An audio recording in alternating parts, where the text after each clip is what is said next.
you're new here, which you shouldn't, but if you are, I'll play games for 100 hours and then review them. In this video we're talking about Tears of the Kingdom. Now, is the game good? Yes. Yes it is.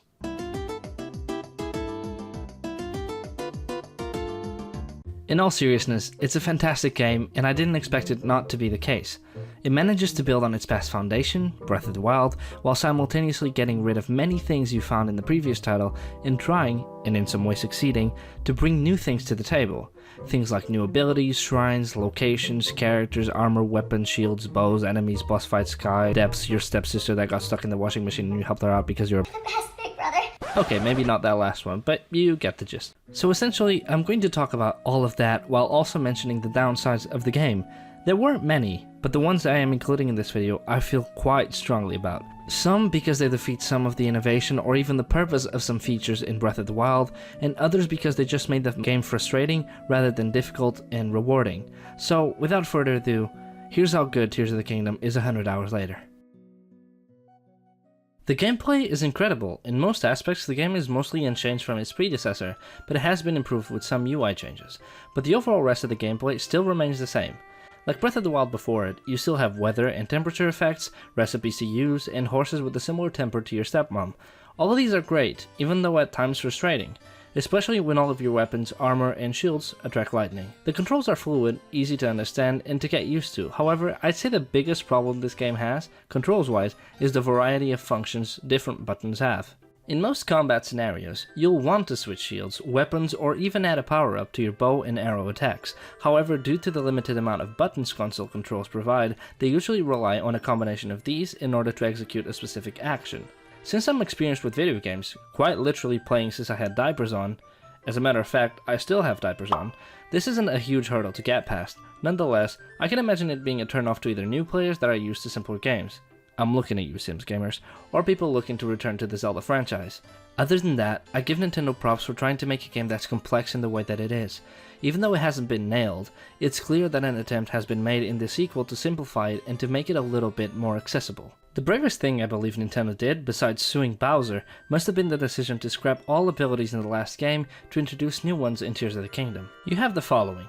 Ultra Hand moves objects and builds contraptions, Fuse adds additional power to your weapons and shields, Recall Time allows you to rewind objects in time, Ascend lets Link pass through ceilings, making platforming more interesting, Auto Build uses the memory of previous built contraptions to recreate them on the go. I actually really liked all of the abilities. The funny thing about them is that, since I was somewhat used to the old ones, my brain actually struggled to problem solve shrines in the first 10 hours of the game. But then again, I used to struggle with 4th grade math, so I guess that's not much of a statement. The greatest thing about it is that, I bet many of you, just like me, ended up doing certain tasks in a way that it wasn't originally intended, but coming to a successful result nonetheless. I'd say that's the main ingredient within this game. Being able to test different possibilities and getting to the correct outcome, even if it wasn't deliberately made that way by the developers. But as a side note, I actually didn't find auto build all that helpful since I only really got it towards the end of my gameplay, and the reason for that is simply because I didn't explore the depths all that often. Now let's talk shrines. There's about 152 shrines, which is 32 more than Breath of the Wild. The shrines are good, albeit easier in comparison to the ones we were used to. I'm not sure if it's simply because we got better or used to how they work, or if they're actually easier. Some people on Reddit seem to agree that the new abilities are more intuitive, so that could also be attributed to that. But I don't want to stroke Redditors' egos too much because that shit's dangerous and it'll come back to bite you in the ass. Now, Nintendo got rid of the movement-controlled shrines, which in all honesty, were just a pain in the ass. They introduced a lot more tutorial shrines, which is a good thing, but I was still finding tutorial shrines 15 hours into the game, in places that were far away from your starting point once you reach Hyrule, so, recommendation, dial those down next time. Other than that, I don't have much else to say on shrines besides that I really liked the variation and found them to be quite fun. And also, I can't stop thinking that actually resembles someone spreading their butt cheeks just waiting for you to come inside. And that was not a pun, you dirty bastards. The combat remains virtually unchanged in comparison to Breath of the Wild. It's just as good, however, one important improvement is the removal of different types of arrows, and that being replaced with the opportunity to use certain items that can serve as both ingredients for meals or power-ups for your attacks. By far the thing that has had the most impact on combat has been the new ability Fuse.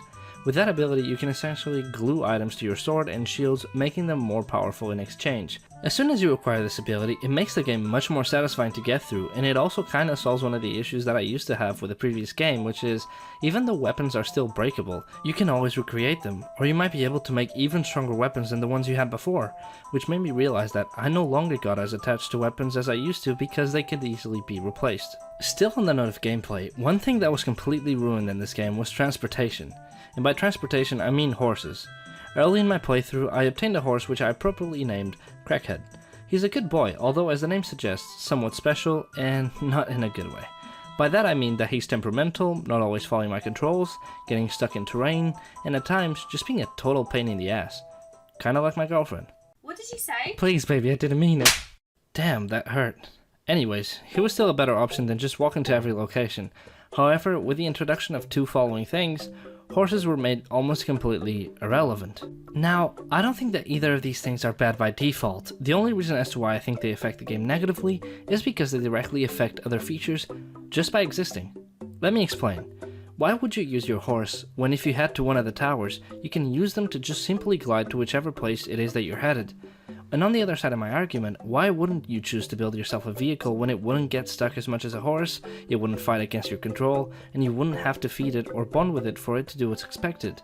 That sounds like a relationship, and I already have one of those. I don't need two. I think Nintendo probably realized this and tried to make the stable points a thing, which I'll give them credit for, but it's just not enough to make me want to use horses as a method of transportation as opposed to all else we have available because it's simply not as effective anymore. I won't spoil the story. I'll kinda skim past it while giving the overall vibe of it. The start was amazing. I love when Zelda games mix their fantasy style world and sprinkle a little bit of creepy tones into it. The perfect example of this being when you see Ganon for the first time. Other than that, most of the story is straightforward, and if you've played games from the franchise before, you know the final boss is almost always the same one, and it's very much a feel-good tale.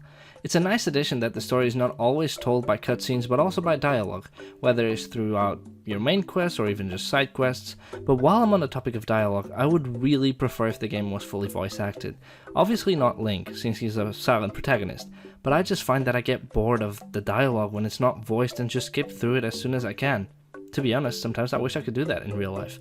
It's not like Nintendo doesn't have the budget, however, I know that traditionally they are not voice acted. Also, I don't think it's because I don't like to read, because reading books is one of my hobbies. When it's regarding video games, I just believe it might be due to it being associated with downtime and not really adding much to the gameplay. The music in the game is as quirky and Zelda-like as ever.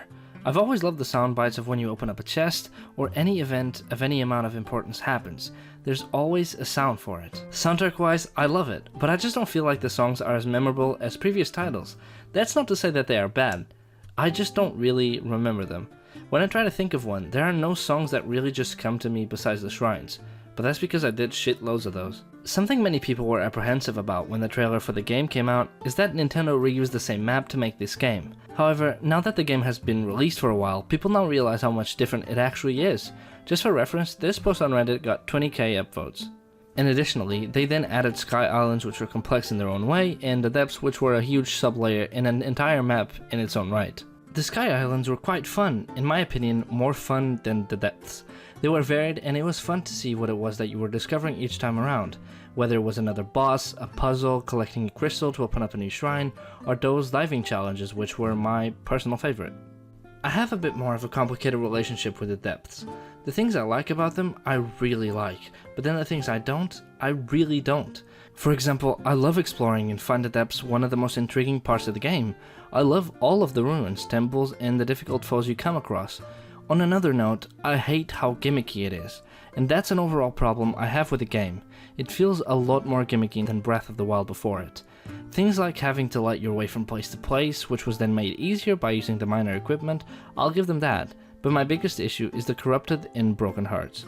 It's already kind of annoying and a bit of a bitch to have to explore the entirety of the depths completely in the dark, but then every time you get hit or stand in anything that is in any way corrupt, you can no longer heal.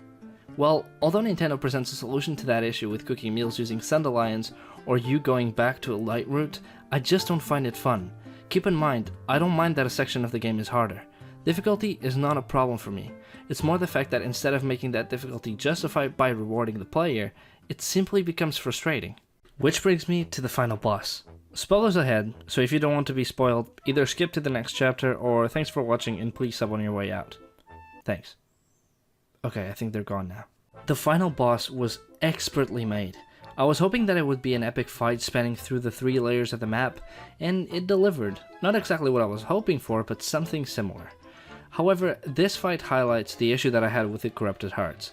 Although there is a solution to it, it's just annoying and frustrating, not feeling rewarding at all. With addition to that, in one of the 4 phases of the fight, Ganon can actually temporarily delete one of your hearts, which feels even more frustrating because there's no solution to that. You just have to deal with it.